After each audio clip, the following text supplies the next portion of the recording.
soft serve ice cream selection thing, and we've got the core members of the band, the Sneaker Pimps from the UK. We have Liam and we have Chris.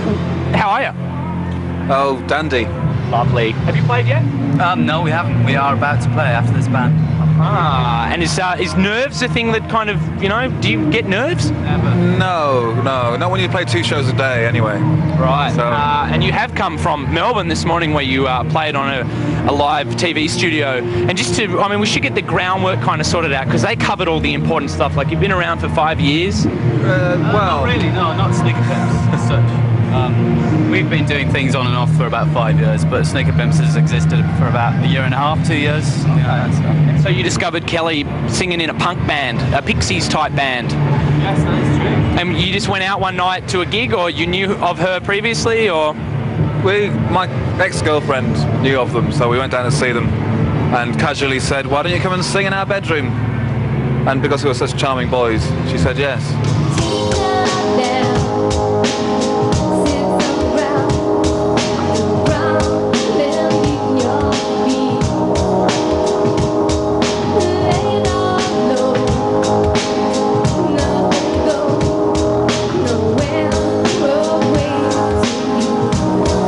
Sneaker Pimps album Becoming X is it's got lots of amazing sounds. Is it hard to reproduce those kind of sounds in a live environment? We don't even try.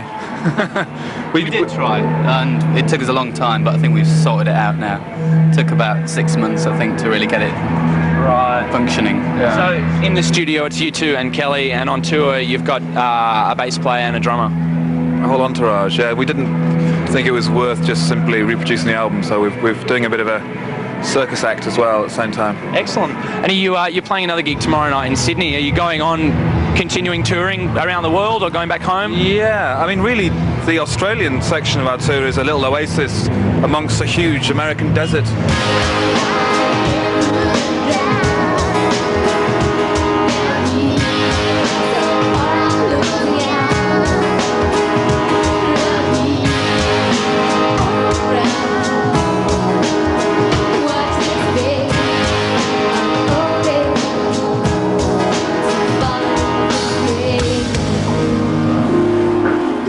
Now, George Lucas. I'm sure all of us have heard of George Lucas.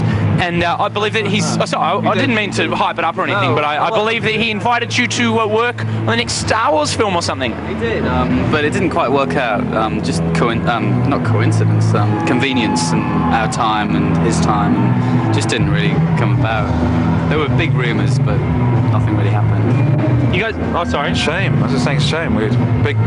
I was going to say we're big Star Trek fans. Ooh, I don't mind a bit of the old Jean-Luc Picard. Now, good joke. No, we'd like Star Wars, but we just couldn't get together in time. We had commitments to live, so we had to put it on the back burner really. But the next one. That's great. Ring up George Lucas. No, sorry, mate. We're busy. We've got a few gigs. You know, just put it on hold. We had to play Brisbane, in which case we couldn't see George Lucas. Now, you guys seem to be pretty passionate about your art, and you know, you make the music that you want to make. You don't go, yeah, okay, we'll compromise. Is that increasingly harder and harder as you have a bigger profile? Yes, it is. But because we haven't been creative for a long time in terms of making new stuff, it's not been too bad. The only thing, well, the thing we've compromised lately was with this Marilyn Manson track that we did, and we got a bit fucked over. And we went to sort of New York and we did this track with him for the new Spawn soundtrack and things like that. And he mixed everything out that we'd done, so it was quite difficult to take.